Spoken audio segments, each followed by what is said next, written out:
Olá, primeiro ano. Então, vamos para o nosso experimento Formação das Substâncias, tá? Tem a ver ainda com o nosso capítulo número 4, tá? Que a gente está estudando ligações químicas e para fechar essa apostila, tá? Então, aqui vocês têm o experimento e ele aborda vários assuntos, tá? O nome do nosso experimento é esponja de aço contém ferro, tá? Então, além da formação das substâncias, né, que a gente sabe que toda substância é formada a partir das ligações químicas, né, a afinidade química entre os átomos, certo? A gente tem outros assuntos abordados aqui, como a constituição da matéria, as reações de oxidação, pH, tá? Que a gente vai discutir lá em funções inorgânicas e também no segundo ano, tá? Aqui é um material padrão dado, tá? Pelo experimento selecionado, né? Então, aqui a gente utiliza garrafas PET ou copos, tá? Esponja de aço, né? Que a gente conhece por um nome comercial chamado de Bombril, né? O mais comum. Água oxigenada, 10 volumes, mas pode ser em qualquer outro tipo. E refrigerante de limão, a soda, a Sprite, tá? Por quê? Porque aqui a gente precisa ter algo transparente, refrigerante transparente, né? Para não influenciar nas cores de umas substâncias formadas dessas reações, tá? Então, aqui a gente vai ter um procedimento padrão, né? Que depois a gente vai ver nas figuras, nas fotos posteriores, né? Que está um pouquinho diferente, tá? Mas o padrão ali é o mesmo. Então, aqui a partir, né, do procedimento dado, a gente tem para lavar essas duas garrafas, tá?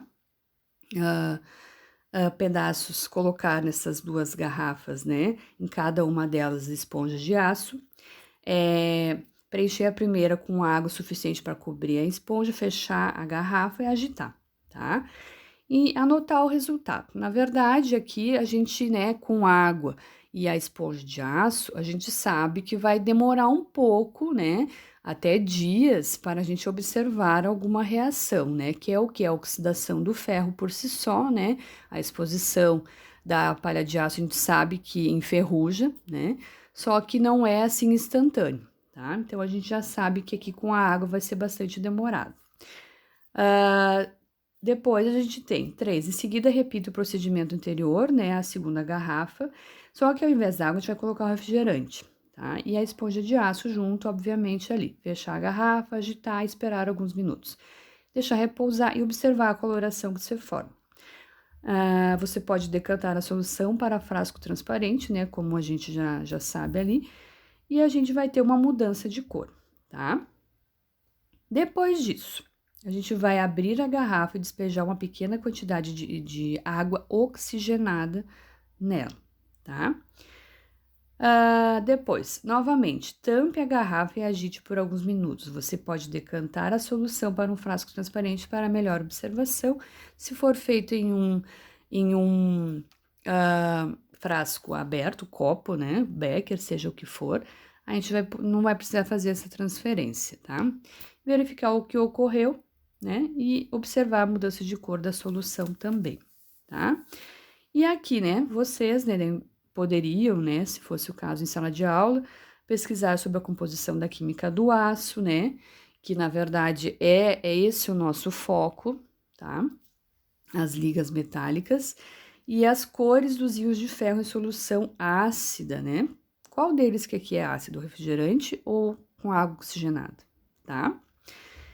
E a partir daqui a gente tem o entendimento do experimento, tá? A curiosidade natural fez do homem um explorador do mundo, né? Que o cerca, observar, analisar, perceber e descobrir, tá? Através da experimentação, tá? Constitui uma formação fundamental na explicação do porquê das coisas e contribui para o crescimento do saber científico e educacional. Então, a partir daqui, a gente tem, né, os experimentos. Por que, né, a gente precisa de um experimento para comprovar alguma coisa? Que é isso que a gente quer saber aqui. Por que que tem? O que a gente pegou, né, essa parte aí? A gente quer saber se existe o ferro na palha de aço, né? Então, para todo o princípio, a gente parte do método científico, né? O método científico se dá basicamente pela experimentação, análise do que a gente está observando ali das reações químicas, tá? Então, a gente tem, nesse experimento, né, identificar a composição de uma esponja de aço que contém ferro E ali a gente tem a parte do em meio ácido, né? O refrigerante contém ácido cítrico, né? Que eu já citei para vocês, ocorre a dissolução de íons ferro. Com a adição da água oxigenada H2O2, os íons ferro passam para o ferro 3+, o que é indicado para coloração amarela, tá? E aqui ele vai um pouquinho além, né? Porque a gente tem também a parte de pH. pH ácido, ele tem uma coloração X, né? Azul, verde. E a partir do pH básico passa a rosado, levemente rosado, castanho, até avermelhado, tá? Então, ele passa além. Só que a gente vai ficar somente até a, a parte onde envolve a água oxigenada, tá? Só para mostrar para vocês ali, então. Então, o ferro, né? 2+, água oxigenada. Já a parte do refrigerante junto ali, que é aquele H+, que é o íon, né, do refrigerante a partir do ácido cítrico. E nós temos, então, a formação do hidróxido de ferro 3, o ferro 3+, tá? Solução amarela ali que coloca.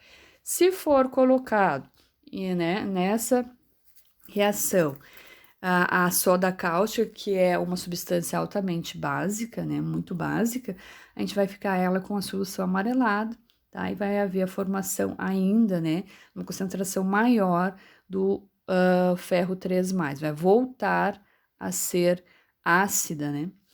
Ali pela, desculpa, vai ficar mais ácida em relação ao que nós tínhamos anteriormente, tá? Então, nós temos aqui, o professor pode trabalhar, né, inicialmente com assuntos referentes à matéria, sua composição, formação de substâncias, constituintes, né, e também a relação dos íons ferro. Quanto que é importante, né, o íon ferro na nossa saúde, né? Por que que é importante os ferros, o ferro 2+, né, na nossa saúde, tá? Então, a gente tem essa colocação, né, que a gente encontra principalmente no nosso sangue, nessa composição de ferro, que é muitíssimo importante para manter uma saúde em equilíbrio, tá? E nós temos as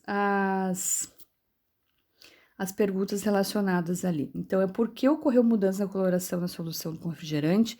Então, aqui há uma modificação, não é só com a mudança de cor com o refrigerante, a mudança de cor também com a água oxigenada, tá? Então, aqui, né, eu vou depois esclarecer para vocês ali as questões, mas é por que que ocorre mudança de coloração na solução com refrigerante, não somente, né, ali foi colocado como só, tá? Mas está equivocado ali, né, não é dessa maneira que deve ser colocado. Então, por que que há, primeiro, a formação do precipitado, né, a formação de coloração, né, formação de coloração com o refrigerante, tá? Por que se adiciona água oxigenada? E qual a diferença entre os íons de ferro existentes mostrados ali em cima? Que tem dois, né? A4 não é o nosso foco aqui, a gente não está trabalhando com reações de oxidação, por mais que as duas reações ali de cima, né, sejam reações de oxidação, né? Mas não é o nosso foco aqui, tá? Então, primeiramente, né, eu quero essas três aí. E também um descarte, né, de resíduos que todo o experimento químico deve ter, né, as orientações ali quanto a isto, né, que foi colocado aqui conforme esse experimento selecionado. Então, aqui, né, que eu quero mostrar mesmo para vocês. Então, primeiro ali colocar o refrigerante, né, colocar a palha de aço, né, que vai ter um pH ácido. Depois, o refrigerante a gente sabe que libera HCO2, que são as bolhas, né? Como tem a palha de aço ali dentro do frasco, né? Vai haver a liberação desse CO2 vai ser mais rápido e vai se concentrar esse emaranhado, né? Da palha de aço, certo? Então, ele vai ficar submerso, né? Até todo o CO2 sair. Depois, ela, por ser mais denso que o refrigerante, ali que a água contida no refrigerante, ele vai descer, tá? E vai começar a haver a formação de um precipitado, né? Que a gente chama de FeOH2, tá? Que é o hidróxido de ferro 2, que é levemente amarelo esverdeado, tá? Precipitado quando a gente tem uma formação de um sólido dentro de um líquido, tá? A gente chama de um precipitado. Aqui não é muito evidente, né? Tem algumas reações que são bastante nítidas, mas o mostrado aqui é considerado ainda um precipitado, tá? Depois, quando a gente adiciona água oxigenada, né? Também vai haver outra reação de oxidação aqui, e também forma outra cor, outro precipitado, que é um castanho avermelhado. Então, também é uma mudança de pH, né? Do ácido para o básico, tá? E também, se fosse colocar a soda cáustica, ia ficar mais vermelho ainda, ia ficar mais básico ainda, tá? Então, aqui, o que que a gente quer finalizando aqui, né? A pergunta lá do experimento. Analisando o experimento e as reações que ocorreram, podemos afirmar que há ferro na palha de aço. Então, vai haver, né, através das reações que a gente mostrou anteriormente, né? A gente tem ali basicamente, né, a reação 2, né, acontecendo ali, tá? Que é a solução amarela. E depois a gente tem a solução embaixo, que é a solução avermelhada, mas essa segunda reação ela já evidencia o que ele cita ali em relação à soda, tá? Então, o que a gente tem que ter em mente são esses dois produtos formados que comprovam que há ferro sim na palha de aço, certo? A partir daí, então, vocês vão responder, né, fazer a atividade que vocês vão entregar no dia 8, né, que vai ser dadas orientações como atividade no dia 8, tá, para outra semana, né, porque nessa vocês já têm a outra atividade de ligações covalentes e ligações metálicas, então, esse experimento, né, demonstração desse experimento para finalizar. E vocês têm essas três questões, né, que eu li anteriormente, lembrando que a questão número 1 é o porquê ocorreu mudança de coloração na solução com refrigerante, não somente, tá? Ali aquele só está errado.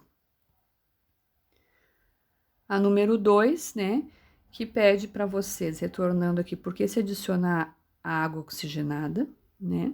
Então, vocês vão responder, ali tem a resposta no próprio, no desenhos, na internet ou no próprio texto colocado. E a questão 3 ali, ele fala, né, não voltando aqui, né, mas ele pergunta quais são os íons formados para que evidenciem a presença de ferro na palha de aço, tá? Depois, a letra B, já indo direto no nosso assunto, né, ligações metálicas, ligas metálicas, né, mistura de sólidos, 2 exemplos de ligas metálicas formadas com o ferro, né, daí vocês vão, já tá bem evidente, que a gente, né, tá falando a todo momento aqui na explicação do vídeo.